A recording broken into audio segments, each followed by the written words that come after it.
Welcome back to Uncharted: The Lost Legacy. So yeah, Louise edition. So yeah, now that we solved that water thing puzzle, I don't know. What does the cell phone do? You get to see the pictures that you took, because remember, you can call people with it. There's various spots. If you've been paying attention, there's various spots in the game where you get a prompt to take a picture, and Chloe will take a picture, and you can check the pictures you took on your cell phone. Can you do a selfie? No. Surprisingly, no. Oh, weird, because Last of Us did something like that. It did? Yeah, remember the part where you can actually send photos to Facebook? Oh, yeah, well, yeah, the DLC technically did that, true. Yeah, but no, in this game you don't have that, no. I'm guessing they probably thought it would be a bit out of character for Nadine to accept a selfie. So I guess they figured they might as well not do it. You know, I just realized something. What?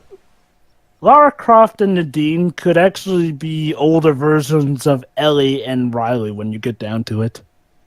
That's actually, well, then again, well... with the way they look. True, but Ellie is clearly American, whereas Chloe is Indian. But aside from that, sure. I'm talking about looks and whatnot. But can you imagine that? Ellie growing up to be Lara Croft and Riley growing up to be Nadine. I guess that could work. But at the same time, Riley was not a Canadian accent. Not that I remember, at least. Anyway. I just realized I've been calling Chloe Lara Croft. Well, her design was modeled after Lara Croft, so. Oh, so it fits. After the good Lara Croft and not... Okay. I should probably clarify. Gameplay-wise, the reboots are good. Maybe not so much with the sequel to the reboot. It's basically Uncharted-esque. Gameplay-wise. It's Uncharted, but more exploratory-driven, basically. And secondly, those deaths are overkill. Yeah, I don't know. It's like Jova said. It just comes across as trying too hard to be edgy. Like, what was the point of the deaths being so gruesome, exactly? Yeah. I mean, seriously, even Resident Evil isn't as gruesome as some of those deaths. I wonder if it's like, judging from the way you guys are talking about it, it's kind of like a... You know the comparisons people throw of which one's worse, either Child of the Hedgehog or Sonic 06. Oh, I honestly... It's kind of like that with Tomb Raider. The general consensus seems to be that, in terms of least favorite Tomb Raider game, it's either Angel of Darkness, Tomb Raider Underworld, the final one in the first Crystal Dynamics trilogy, or whether you like the... whichever one you like least out of either the 2013 reboot or its sequel. Honestly, it's not as hard to pick with Sonic because, look, the main thing with Shadow the Hedgehog is that, yeah, it's gruesome. There you go, Joe. I just found a hill that this thing cannot climb. Give it the right bout of juice, you'd probably be able to drive up it. Or just attach a rope. Let's try. Well, unfortunately, we do not have something to put the rope in, but we'll try some other method. Let's see. Yeah. Let's climb this waterfall. Maybe. All right. Let's go. Oh, or maybe not. Or maybe not. Or not. We're going to slide down that thing. The water had other ideas. Past Pedro really seems to be loving the future to you, Pedro. It won't go up. Chugga. You've got to go up on the rocks. Let's see. Oh, no, back in the water we go. No. And... Don't worry, Pedro, you can get there. Yay! Yes, put your foot down. There we go. Jesus. Just go up the stones and you've got it. God It's just a Sunday drive, no big deal. God damn it, Naughty Dog. You and your realistic environment reactions. Realism? No! Alright. Alright. Side quest. Yes, exactly, Jova. We found one more shrine with one more token. There it is. Yeah. Yes? Okay, let's see.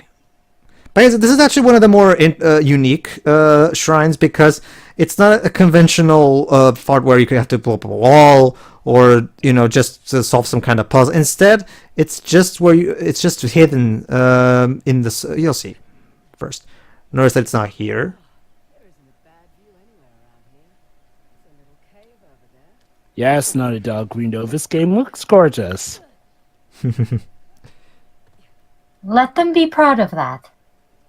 It's kind of Hey, like Naughty how Dog. it's kind of like how MGS4. But to give you an idea, Shiro, MGS4 was also a big technical showcase for the PS3 back when it first released, and the game actually gives you a free camera that you can always zoom in and do close-ups of any point in the game.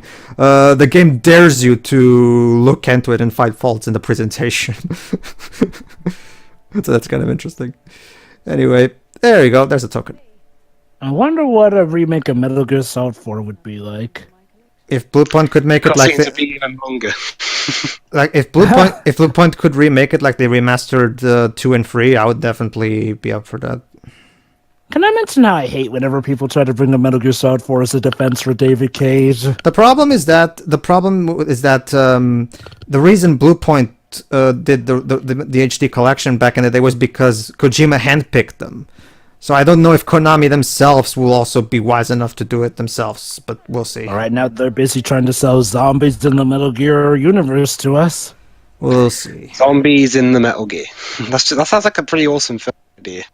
That's the problem. It could be. The problem is that Survive is not really doing it properly, but we can talk about that For a series some like other Metal time. Gear, resorting to zombies is lazy. It's not so much the fact that the zombies are there, it's the way they're incorporated. It could work if there was a proper story context for it. The problem is that that particular intro comes the fuck out of nowhere. So you're telling me that apparently now there's interdimensional travel because apparently the people at the base, when it got blown up, got transported to an alternate dimension where there are zombies and even a zombie Metal Gear. Anyway... Like, even in a series that relies on nanomachines, that's reaching. Oh, never mind. It was just a throwaway line. Keep going. Yeah, I mean, the problem is, like, oh, look. The charm about Metal Gear is, like, been that, yeah, there have been some weird, wacky stuff, but mainly ever since the nanomachines, they, for the most part, at least, for the most part, stayed consistent enough with their world. Yeah, there's been a lot of wacky stuff, but it's been able to be explained. And we found Ganesh's temple. Which is used with a trident. Hold on, lore.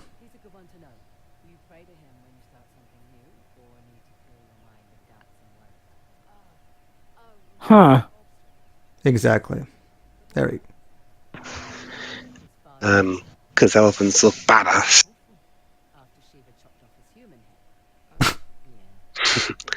Not so thoughtful. Okay. So yeah, from what we can, so as you can tell, Indian mythology is very messed up. To be fair, it sounds like in almost any mythology, if you're related to any god or if you're a god yourself, you're gonna have some serious family issues.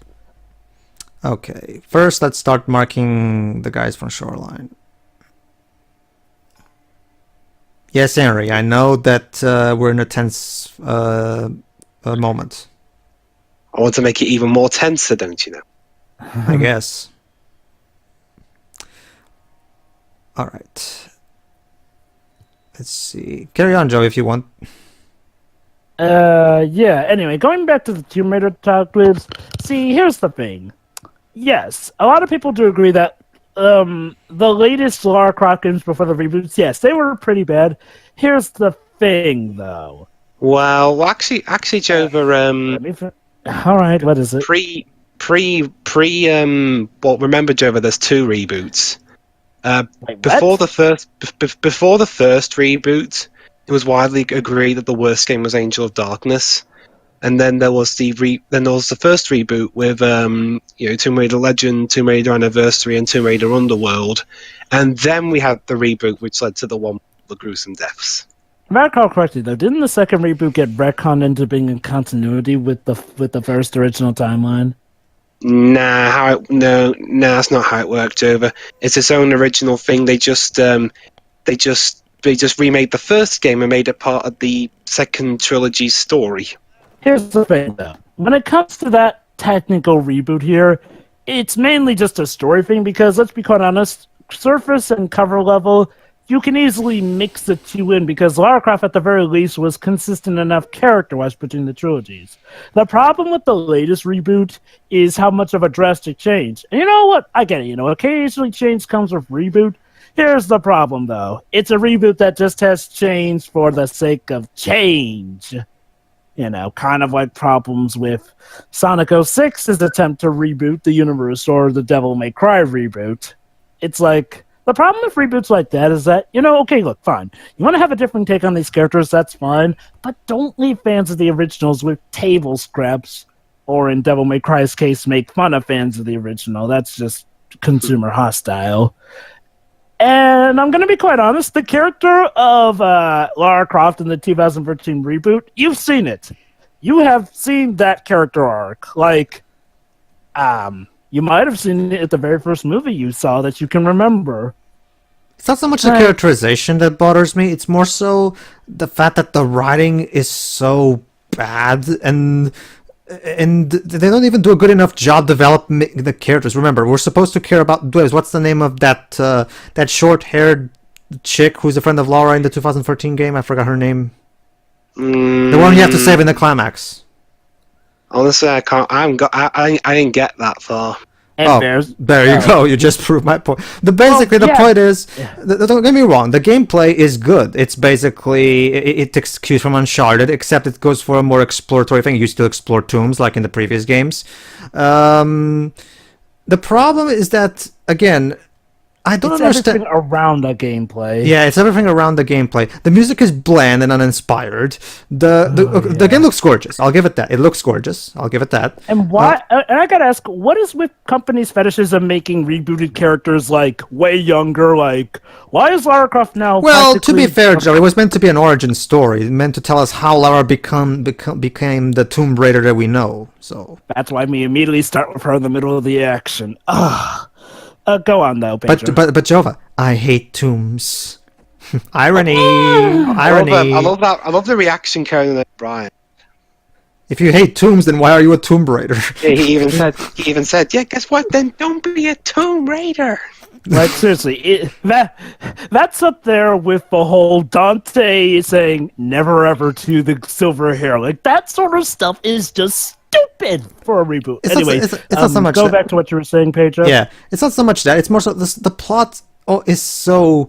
The writing is so bad, and it doesn't do a good enough job in making us care for the characters. And the overall story just comes across as stupid. The characters do so many stupid decisions just for the sake of moving the plot forward. And can I talk about how agonizing it is? Basically, let's just say that game is one of the examples of how strong female character is done badly. Where yes, okay, she's a strong female character because we're putting her through all these torturous experiences where she is suffering. That automatically means she's a strong female character. That's a good point, Jova. By all logic, if logic in any way applied, Lara would have been dead by the time she reaches the title screen of that game. Because the stuff she goes through to get out of that cave at the beginning, and considering the fact that she's bleeding the whole time, she would have been at the very least dizzy by the time she gets out of that cave. And she's perfectly fine. And okay, I get the whole adrenaline thing, but at the same time, she's consistently. And remember, it's not even when you do get out of the cave and you continue walking and walking and walking and walking, even if you go like it gets to a point where the gameplay starts harming the story, because if you compare this to say Uncharted or Last of Us. See, look, when those characters suffer majorly, and the reason they make it out is because often they have an ally to help them. Lara does a lot of that stuff on her lonesome, and it. Pedro, yeah, Shirai. To give you an idea, Shirai. There's a moment in the Tomb Raider. This is the moment when you do something like this. This is the sign that you're trying too hard. Yeah. Oh, yeah, she is. Never mind then. Well, audience, then let's just say. I'll wait for Shirai so I don't have to repeat it. The point. So back on the subject of the game for a little second. Sure, go ahead. How many guys do you have to kill? There's a lot of them. Yeah, well, remember this is one of the shrines that has one of the stuff that Azav is looking for. So obviously this would be one of the priorities. So we will send the more men here. Ones of the more heavily guarded.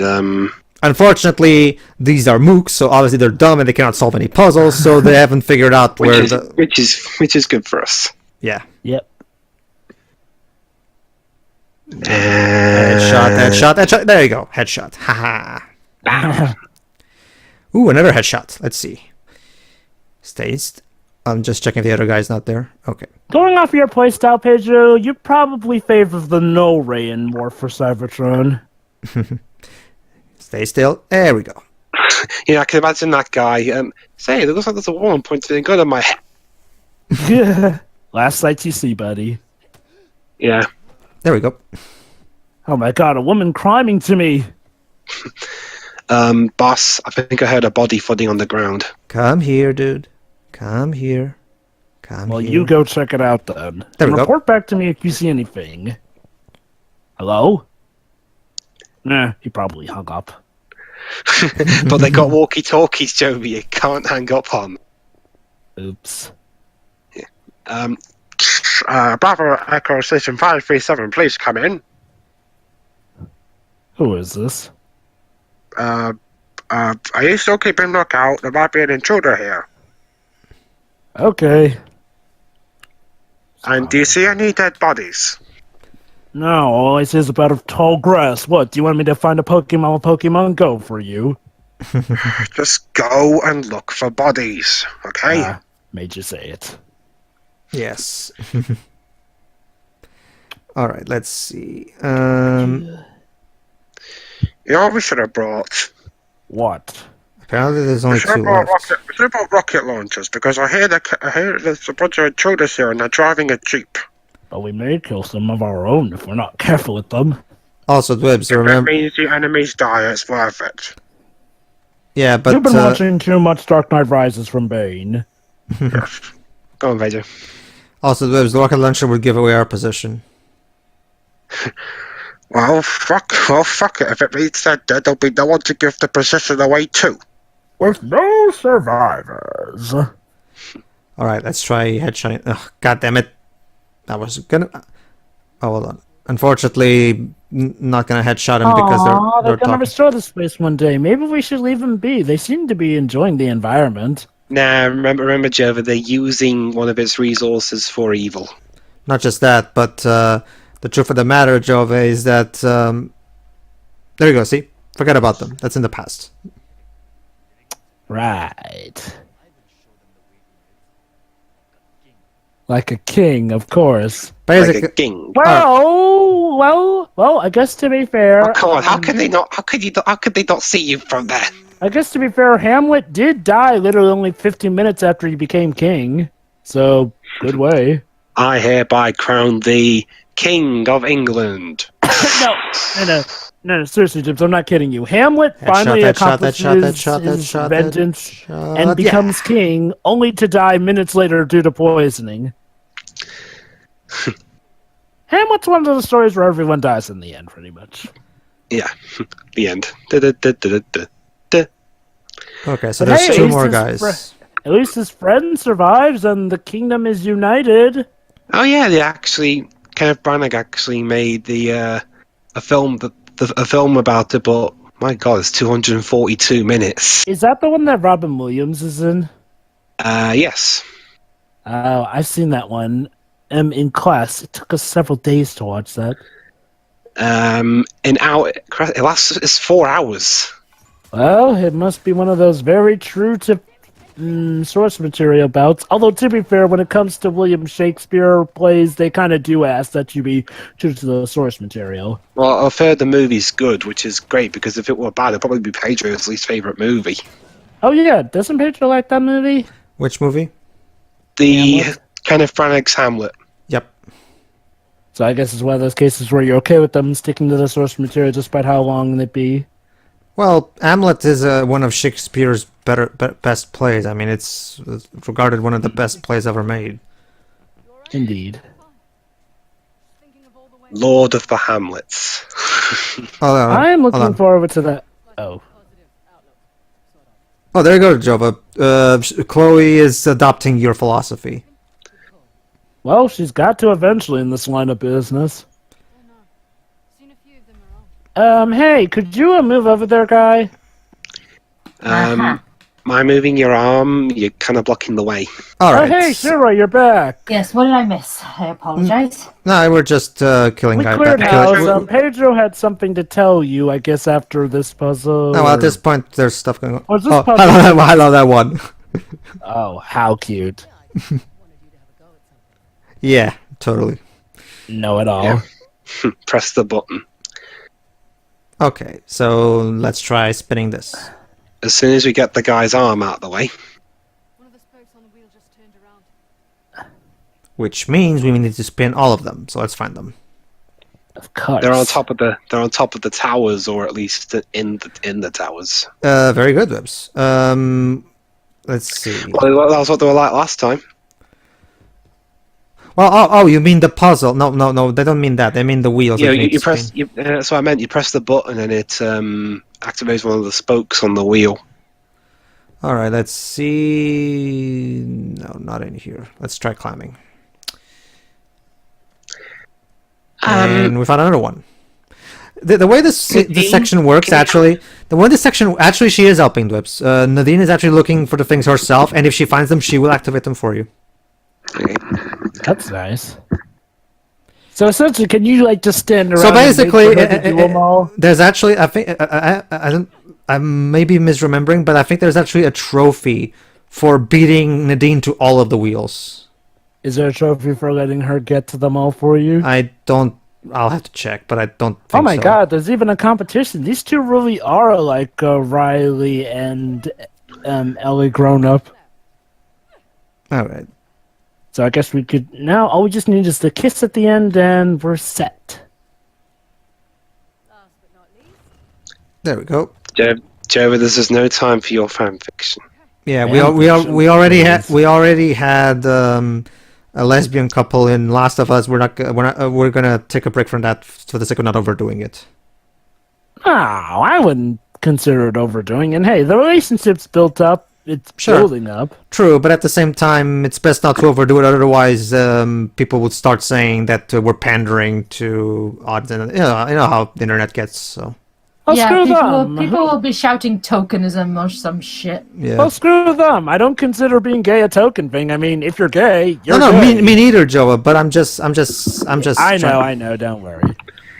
Anyway, Pedro, there was something you wanted to tell Shiroi regarding Tomb Raider. well, true, but hold on. I can wait. That's like I said after the puzzle, I'm guessing. Well, there's the Oh, labyrinth we have to of do, and there's a labyrinth we have to do in that, don't we? We're Well, stuck. Surprised Nadine didn't lose her feet. Actually, there's no Yeah. labyrinth. That was the puzzle. But we now have to solve this puzzle as well. All right. Okay, I guess now's So, a yeah, good time for you so- to bring that up. Since it's Ganesh, Yeah, this one's a swan. actually it's Oh, a wait, trident. No, an elephant. It's a No, a trident. trident. It's Ganesh. We established that That's Ganesh right, is a that's trident. right, that's right. The symbol outside earlier. All right. Fortunately, this particular circle moves while all the others move fine, so you can just do this, and there you go. Hold on. I think we're almost. Now I just have to move the rest, so it can form. No. Okay. Maybe on the other side. Let's see. And maybe here. There we go. Here we are, There's the elephant. in the room. Which means now we get one more conversation between the two. Oh, Wait, Nope. isn't this... I guess well, these things are old. I guess. Oh, crap, you broke the wheel. Oh, now we have to push it together. Notice how Nadine literally said "you hurt" while laughing. So she's starting. She's starting to warm up to her as well. Mm-hmm. And on comes the waterfall. So there's one more. you know, pretty good at this whole treasure hunting thing. Quick study. One question though. I reckon pretty much do anything we want. Why are you so keen? Uh-oh. There you go, Joey. You wanted the answer. There you go. Because Shoreline gives me purpose. My partner turns my own men against me. My lieutenant makes off with a bounty. Nathan and Samuel Drake get off scot-free, and you're asking why I want Shoreline. They get off scot-free? Lady? No, they did not get off scot-free. Yeah, but I love that. But I love Chloe's response. Yeah, she still wonders because yeah, it was on our watch. There you go, Joey. Like I said, it's a matter of pride, basically.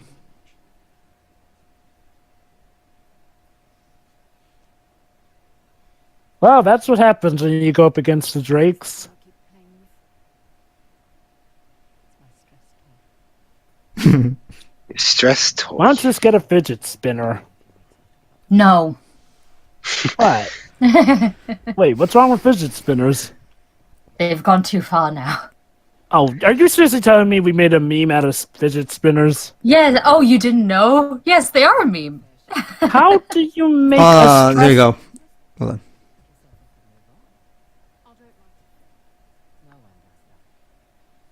it, So yeah, Chloe. So, So yeah, once again, opposite philosophies. Chloe thinks we all fail. It's just all about just moving up, moving on, and accepting it. Whereas Nadine is much more prideful. She doesn't like to fail, so she's willing to do anything to make up for her failure, basically. But that usually leads to people failing more often than they should. Yeah. Pride is a hindrance. That's my back to the car by So what's about making a stress toy a meme, Shiroi? I love that one. I love that one. Last one to the car buys dinner, and she's like, "I bought MREs." They're like, "Oh, you're no fun." I don't know, they're just a meme now. What are MREs? Weapons. Those. As in, like, she bought MREs, so Oh, she doesn't yeah. have any money to pay for dinner. Well, crud. Now that I thought this would happen, they notice dead bodies lying around, and they're gonna find. Okay, I guess it's time for a duel. Pedro, did you bring the proximity mines with you? No. Oh fuck! I don't think there's actually proximity mines in this game. But Are it would you have afraid of been. those own day whips? Well, I never used proximity mines, but but it's quite an ingenious way of It is. killing people who come after the first wave. It's actually one of my You hide favorites. somewhere, and then you they tread on something, and then they go boom. Back in the day, when me and my friends were constantly played the Nintendo 64 GoldenEye game all the time, the multiplayer, I was always the one who was filling everywhere with proximity mines. And since in GoldenEye, it's very hard to see a proximity mine in front of you. A lot of my friends would just bump into the fucking proximity mines and would just die without even knowing what hit them. And that was, so I was always the asshole in the group who constantly putting proximity mines everywhere. Surprised they didn't catch on to that strategy themselves. They did. It's just that It was fun while it lasted. yeah. Yeah. So, Pedro, you wanted to tell Shiroi something about Tomb Raider. Oh, that. Well, okay. Basically, Yes. we're The talking. part's nearly over now. Well, we still have time. Oh, we still have time, Dibs. 5 minutes more, basically.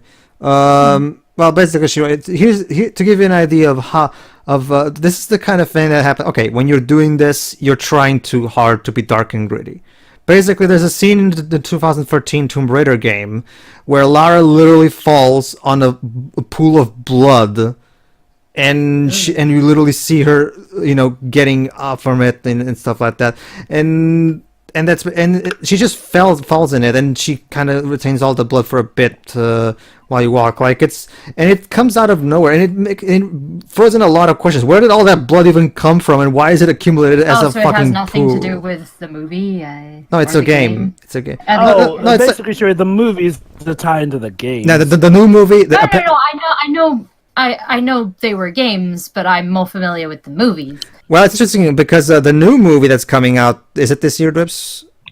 Yeah. It's apparently based. It's apparently based on that 2013 game, from what we can tell. And Oh, it's so you might actually get a pool of blood. I'm And a pretty, sequel. I'm pretty sure they won't do that for the sake of getting a rating that allows more They'll people probably into put it. the. They'll probably have it be a PG-13 or something. Yeah, and honestly, if you ask Which me, would kind of that's actually for the better. If you ask me. better thing, but it just goes to show why the 2013 reboot is so flawed. Like, look, we get it. Tomb Raider could be really tough with its deaths, but 2013 reboot takes it way too far to the point where I feel even less comfortable with it than I do with Last of Us. Is that Employee- is that the game that kind of got a bit of flack because it over exaggerated Lara's Yeah. features? No, Shira. That was the first game. Remember, in the first game, she had boobs where you could literally put coffee mugs on.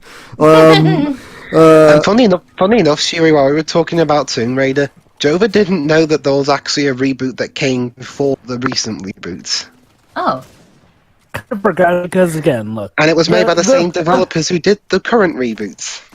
See, here's the thing. The first reboot really, okay, it's strictly just a story reboot because for the most part, the aesthetics are similar enough where you could easily mistake that for the same one. Large characters consistent enough. Again, it's with the 2013 reboot where they tried to make that drastic step.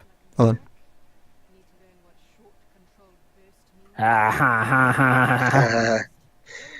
Maybe that's what. Oh, actually, that's a good point. Yeah, wearing red in jungle combat. So yeah. Funny enough, the 2006 reboot, the one with Legend, actually brought the most innovations to the series. I.e., no longer are we stuck on the grid-based movement system. The tank controls. They find. Yeah, I like that. They got rid of which you'd think Angel of Darkness would have gotten rid of, since that was a PS2 game. But no, you still had grid movement, and you could only use the analog stick. Basically, yeah, that was pretty bad. Oh, that gives you an idea, Dwibs. Yes. Do you have the 2013 reboot of Tomb Raider on you? I do. I don't. Pedro does, so he can do it. Hey, that's an idea. I have the definitive edition on my PS4. There's an idea for what we can do after WWE then. Well, actually, I was thinking of doing the. Well, the thing is, Jova. I was thinking of doing the 2006 reboot first. The thing is, Jova, my next thing to record for the four of us is GTA Vice City. So maybe after that. Don't worry, guys. I'll think of something. Now it's my turn. Now it's my turn to record a Grand Theft Auto game. My personal favorite. Watch Dogs. We'll talk about it after this part's done. Yeah. Sure. Again, it's just because not much is going on here, but I guess we can talk a bit. Yeah, basically, here's my deal with the Tomb Raider 2013, the reboot, and its sequel. It tries way too hard to convince us that Lara is a strong female protagonist by having her suffer. Basically. Right. That's the only way I can really describe it. It's suffering. Like, there's not really anything to be happy about. Oh, we're done. Except the ending. Crap, that was a downer ending for the smart. All right, everybody. Now that we've gone through all the three major temples, now we can finally get back into the and get straight for the Tuxkanesh. So from this point on, the more much like Professor Layton and the Azure Legacy, the exploratory part now will take a back seat, and we'll get back into the typical linear path that Uncharted, the previous Uncharted games, has gone for. So, see for that one. But at the same time, the story will also kick into more of a high gear. So, see you for that. See ya. See